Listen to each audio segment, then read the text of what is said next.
ইরানের পারমাণবিক স্থাপনায় আমেরিকার হামলার জবাবে কাতার ও ইরাকে অবস্থিত আমেরিকার একাধিক সামরিক ঘাঁটি লক্ষ্য করে ইরান ক্ষেপণাস্ত্র হামলা চালানোর কয়েক ঘন্টা পরই প্রেসিডেন্ট ট্রাম্প জানান যুদ্ধবিরতিতে সম্মত হয়েছে ইরান ও ইসরায়েল।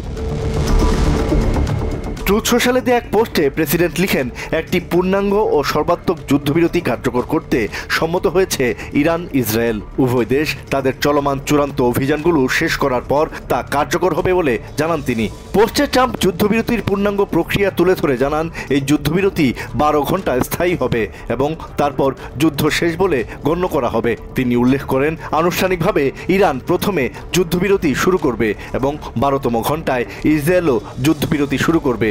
এরপর 24তম ঘন্টায় 12 দিনের যুদ্ধের আনুষ্ঠানিক সমাপ্তিকে বিশ্ব অভিবাদন জানাবে। যুদ্ধবিরতির সময় অন্য পক্ষ শান্তিপূর্ণ এবং শ্রদ্ধাশীল থাকবে বলেও উল্লেখ করেন ট্রাম্প।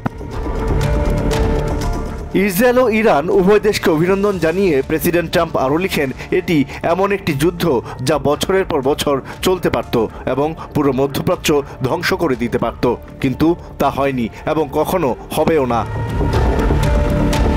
প্রেসিডেন্ট ট্রাম্পের এমন ঘোষণার প্রতিক্রিয়ায় ডেমোক্রেটিক কংগ্রেসম্যান এবং হাউস ইন্টেলিজেন্স কমিটির সদস্য মাইক কুইগলি বলেন, তারা সবসময় যুদ্ধবিরতিকে স্বাগত জানান।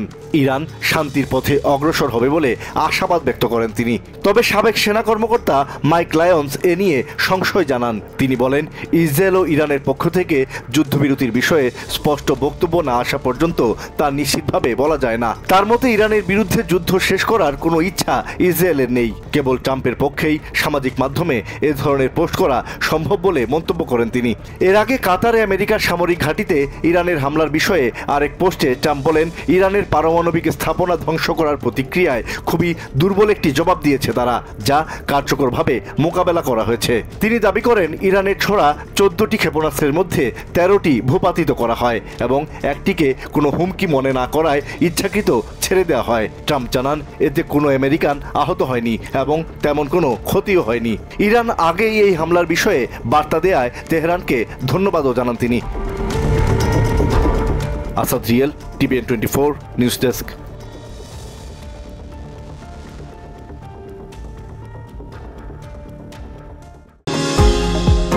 নিউ ইয়র্ক থেকে সম্প্রচারিত TVN 24 টেলিভিশন বিশ্বজুড়ে বাঙালির কণ্ঠস্বর।